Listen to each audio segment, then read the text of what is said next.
Hey everybody, Rudy with Timmy's Investments. So today we got a very we're gonna just have to put this out in the open. It's going on. I don't think this is a widespread thing. I wouldn't panic too much, but it is pretty obvious. So I mean, if you come into contact or something along these lines, I think you're gonna be pretty obvious. You're gonna be suspicious if you know anything about handling old cards, and it'll probably stand out pretty quickly. Long story short, everybody, this gentleman purchased this. This is a PSA 7 graded unlimited time twister. This particular card is probably worth, in my opinion, I don't know, $3,000–$4,000.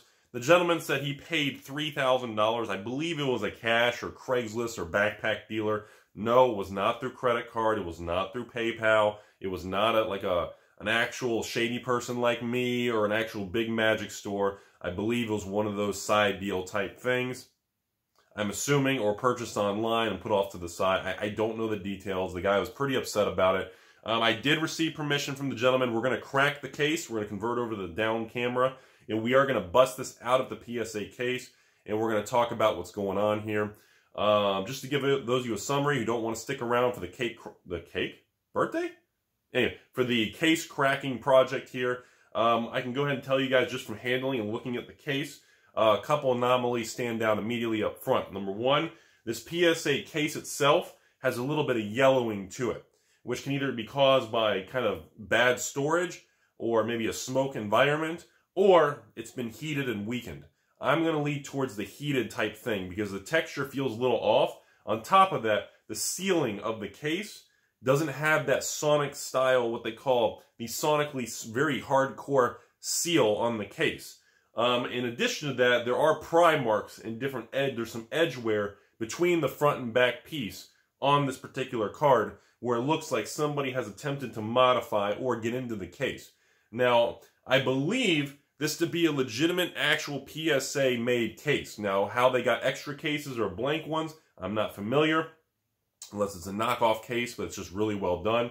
The card itself inside is an older counterfeit version. Looks like probably a I'm going to guess a Gen 3, Gen 4 Chinese counterfeit.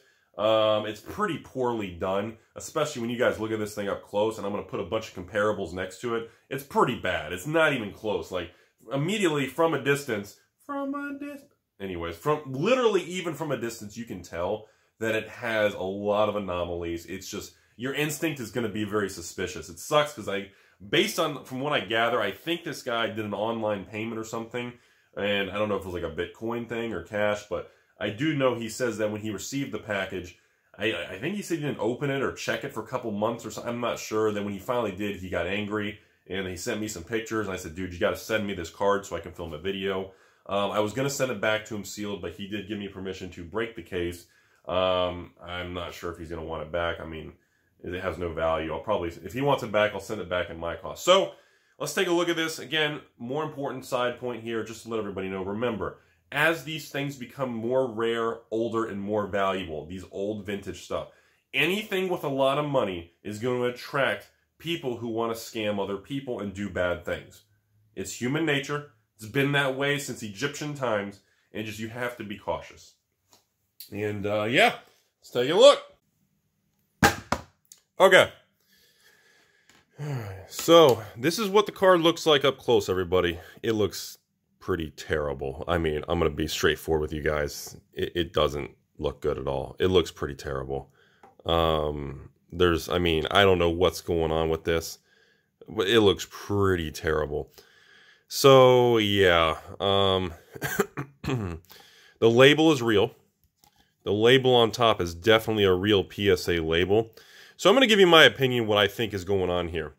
I think the label was real, and the case may have been defective or modified. I believe they took out the real card, placed a fake card in it. Because I believe this, and I would love to know if anybody out there can locate the person who actually owns, well, I guess if this is the real label, nobody's going to be able to identify the card. I was going to say if they had a picture of this label with the original card, maybe anywhere in like the registry or anywhere else. But anyways, here is another example. Here's my personal PSA 10 Unlimited. If you put them side by side, it's terrible. Like if you look at the bottom, the blues, the faded, you can barely even read the mark. Look at the name. Look at the name. Where's Rudy's tool? Look at the name. how fuzzy it looks. Look how faded the blue. Look at the border.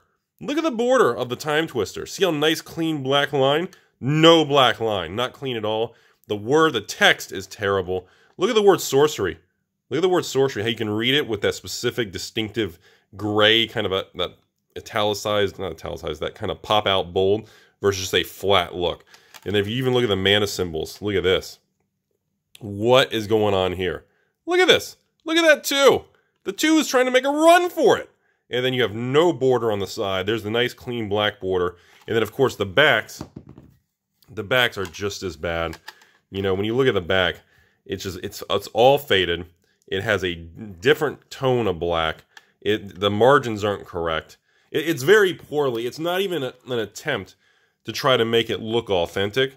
The problem is, I just don't know this. I wish I could figure out the full story. And I'd love to hear other people's opinions. Okay, so now, can we try to get up close? So if you look up close, you can see this particular corner. I'm going to try to use my hand so the camera focus. That particular corner is slightly spread apart. And it also has a little bit of pry-related marks. You can see a little bit of markings. That's normal. That's where they break the cases between each other at the factory when the PSA does. So that's next. I've got a whole bunch of examples also. I've got some actual just raw ones to show you guys once we pull this out of the case, okay? So we're going to move all this stuff, and we're going to just try to see if I can, because I mean, if you guys look, hopefully this actually gets clear, but if you actually look at this, look at the case. Look at that. Are you guys serious? The case literally just comes, there's no, I mean, it comes right apart. I mean, look at that. I can hear some cracking. Because these cases, I thought they were supposed to change colors when you break them. Like this case isn't even sealed. Is it changing colors? No, it's not changing because it's supposed to turn white. Do I have the old? I used to have one. I trashed it a long time ago. Look, do you guys see that? Look how easily that separates. Look at that. Look at that. Has it been re-glued? All right, let me see if the whole thing just shatters. Let me just see if I can get it to shatter. There's some cracking going on. Is it changing color? No, there's no sign. Because usually when a PSA case, God, I wish I had that. I had one from the past. When you crack these, they turn white. This is not turning white. Holy smoke. Look at that.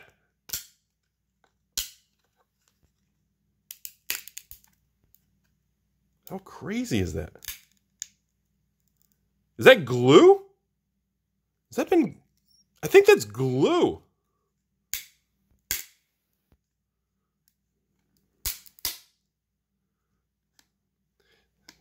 That is really strange. Look, do you guys see how that's breaking? That's a really strange break line. All right. See, I think right there is all you would need. I think they just cracked the top and they slipped the card in and out is what I think they did. Because this thing just comes apart. And I think, because see, like, look. And then pull the card out. I think this is what someone did.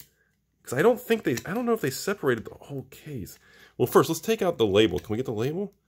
See, the card... Why am I not able to pull the card out? There it goes. So I think that's what they did.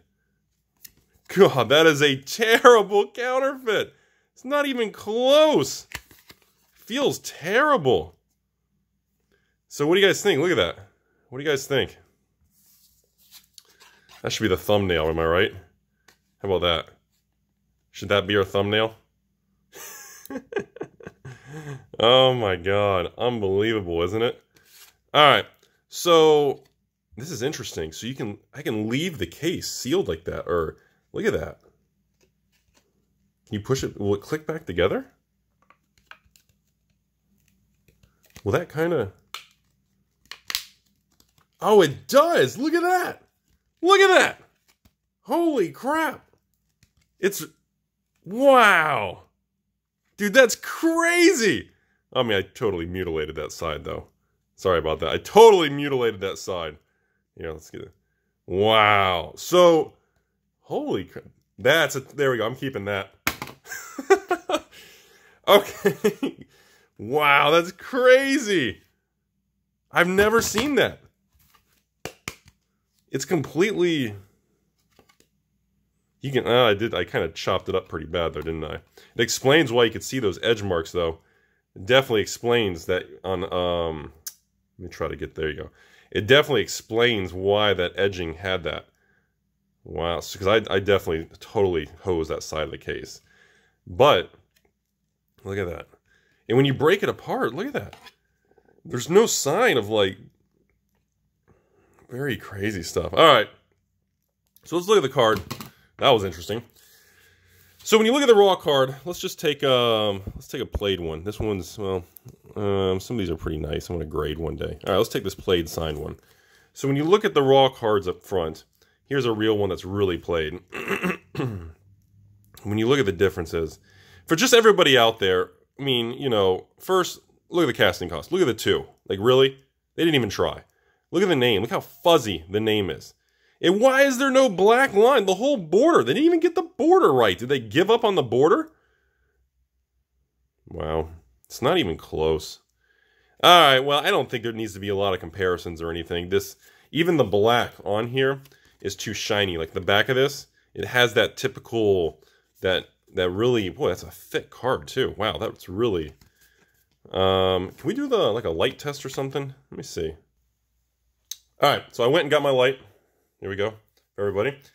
Fake card. Everybody keeps asking me to do the light test on camera. See how nice and yellow it is? I finally got this one tool. Thank you for Tragic the Gardening, for giving me my Rudy's tool here. As you can see the yellow? The light comes through at a very nice, solid yellow. Even if you do it the other way around, it's very yellow. You see that? When you look at a real card, look how white it is. See how white it is? The yellowing is the different core paper and also the glue used. See how white and clean that is? So as you can see, real cards have a nice, clean, white look. You can even see the fake Rudy signature right there for Mark Tiden. And but no, anyways, the point is, you can definitely tell a difference on that. And remember that, everybody, fake cards always come through a nasty yellow like that. It's disgusting. Now remember, that's only specifically for the vintage cards. Alright, hope you guys enjoyed the video. Hope you learned something today. Just be careful out there, everybody. If you're not sure, inspect the card. Always inspect the card. Don't end up buying something like this. It's probably worth $0.25. In other words, the ink and paper it's on. This has zero value. Like, literally, I wouldn't pay someone $5 for this. So, just be very careful. If you're not certain, look at the card in person. Take it to a reputable individual dealer, not a shady person in a dark alleyway who's trying to sell you a popsicle. You guys have a great day, and as always, take care of yourselves. And remember, thank you for watching. I appreciate the views and support. And as always, thank you for allowing me the privilege of entertaining you.